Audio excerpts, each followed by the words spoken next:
नमस्ते मित्रों, आप सभी को हमारे YouTube channel hub of history, archaeology and museology में हार्दिक स्वागत है। आज इस वीडियो में हम लोग एनटीए यूजीसी नीट जेआरएफ को क्रैक करने की सबसे अच्छी रणनीति पर चर्चा करेंगे, जो जल्दी कोई नहीं बताता है। यह वीडियो सभी विषयों के स्टूडेंट के लिए है। तो आइए शुरू करते हैं बिना किसी देरी के और बिना किसी प्रमोशन के। मगर हाँ, वीडियो पूरा देखिएगा, काफी ज्यादा हेल्पफुल होगा आप लोगों के लिए। चलिए शुरू करते हैं। पहले देखते हैं कितने टाइप के स्टूडेंट होते हैं। स्टूडेंट को हमने यहाँ पे कैटेगरी वाइज बांट दिया है, जिसमें फर्स्ट आते हैं बिगिनर।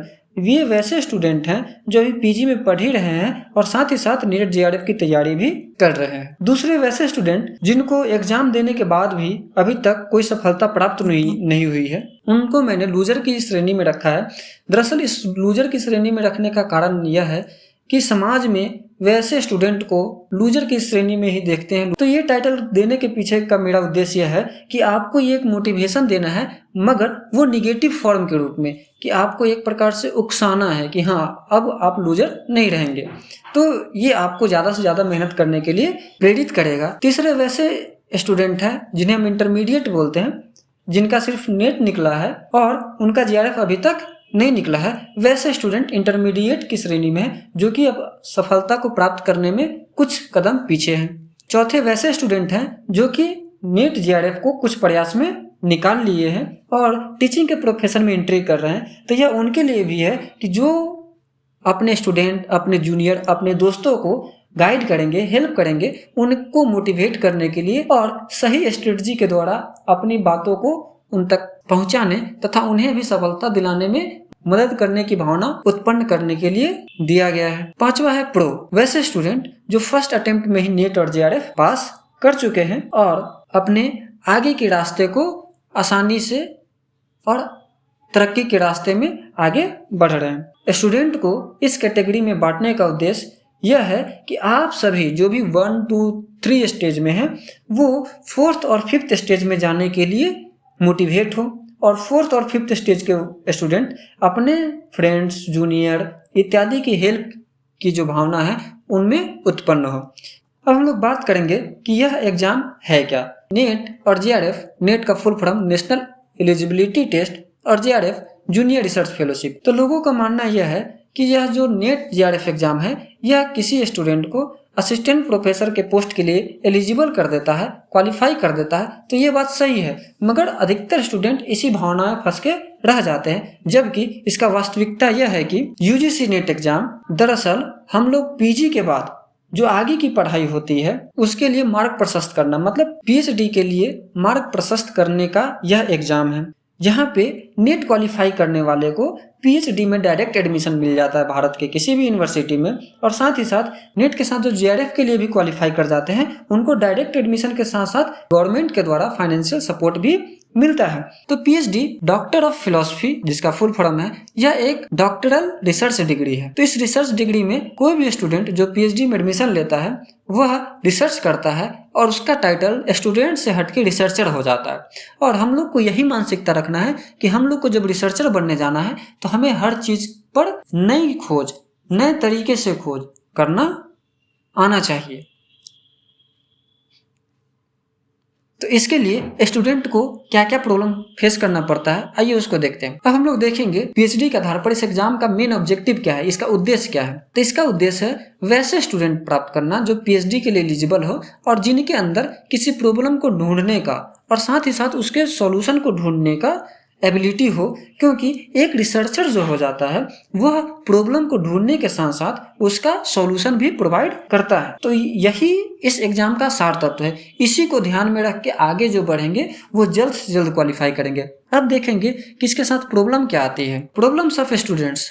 तो पहला प्रॉब्लम है स्टूडेंट का सिलेबस। यूजीसी हर सब्जेक्ट में सिलेबस देती है और हर सब्जेक्ट का सिलेबस लगभग 10 पार्ट में बटा होता है और ये 10 पार्ट लगभग हर 10 पार्ट में सब पार्ट में बटा होता है और ये सब पार्ट फिर न जाने कितने सब पार्ट में बटा होता है। और ऐसे ऐसे करते करते हमारे पास देखते हैं कि सिलेबस ढेर सारे हो जाते हैं और वह सिलेबस को पूरा कर पाना काफी कठिन और साथ ही साथ टाइम टेकिंग हो जाता है, क्योंकि हर यूनिवर्सिटी का सिलेबस डिफरेंट होता है, उसमें थोड़े मोड़े बदलाव अवश्य होते हैं। तो इस प्रकार से वह एमए में वो पूरी पढ़ाई नहीं कर पाता है। अगर वह यूजीसी नेट के लिए तैयारी नहीं कर रहा है तो उसकी बहुत सारे पार्ट जो होते हैं वो छूट जाते हैं इस सिलेबस के।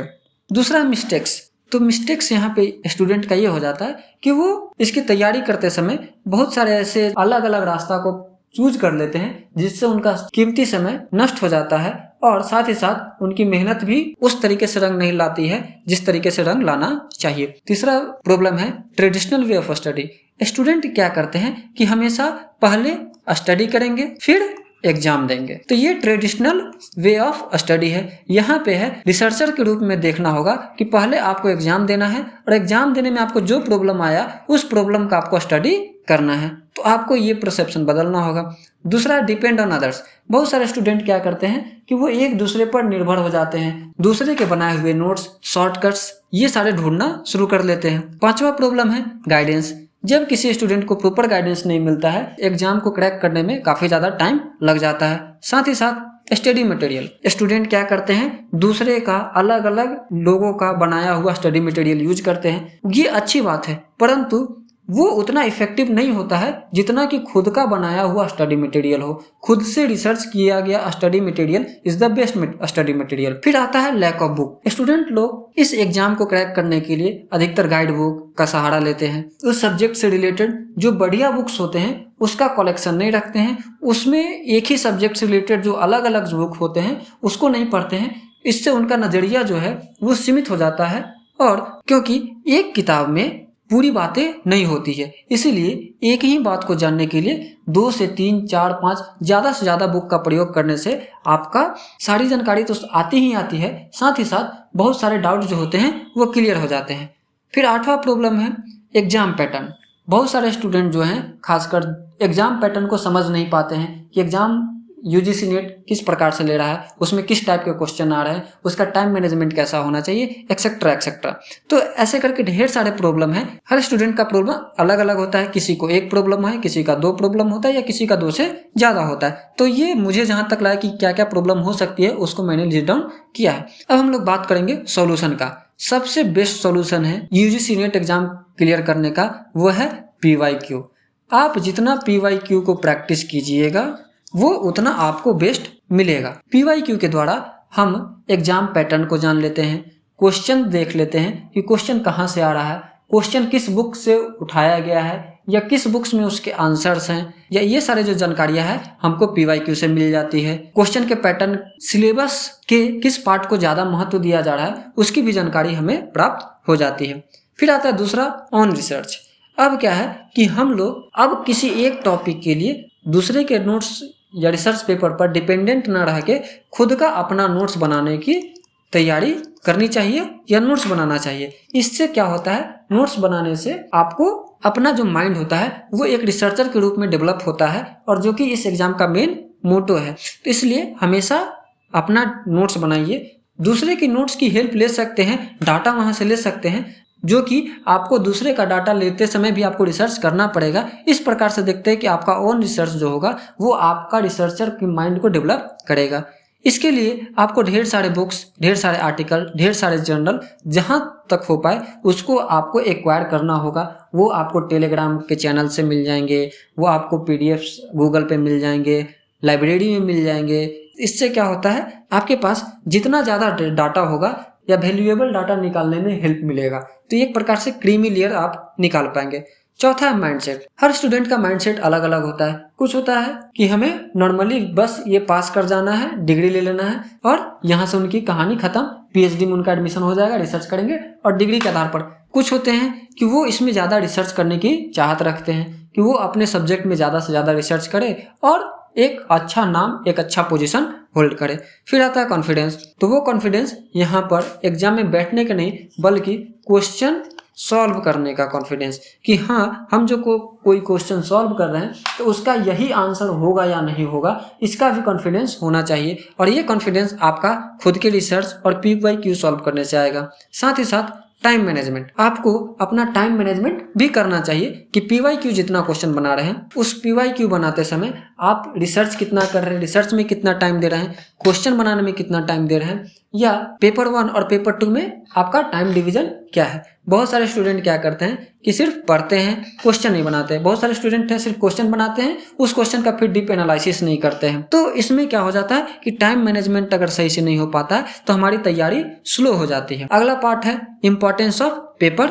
1। पहला पेपर का इंपॉर्टेंस ये है कि पहले पेपर में 50 क्वेश्चन होते हैं जो कि 100 मार्क्स हमें दिलवाता है।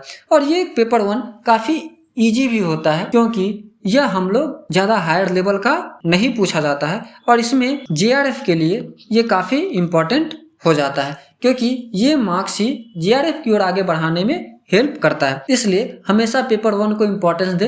कम से कम 40 to 45 क्वेश्चन अगर आप सॉल्व कर लेते हैं सही तो आपका जेआरएफ का चांसेस क्या हो जाता है, बढ़ जाता है। और साथ ही साथ सबसे लास्ट में मॉक टेस्ट। अगर आप मॉक टेस्ट देंगे तो इसी में आपको आपके प्रॉब्लम का पता चलेगा और उस प्रॉब्लम को सॉल्व करने के लिए आप रिसर्च कीजिएगा, जिससे कि अगर आप एक क्वेश्चन बनाते हैं तो एक क्वेश्चन में आपका पहला प्रॉब्लम, उसमें फिर 4 ऑप्शन दिए गए हैं, उस 4 ऑप्शन में कौन सही होंगे उसके लिए जब रिसर्च करते हैं तो आपका ये मिला के 5 क्वेश्चन आपका सॉल्व हो जाता है।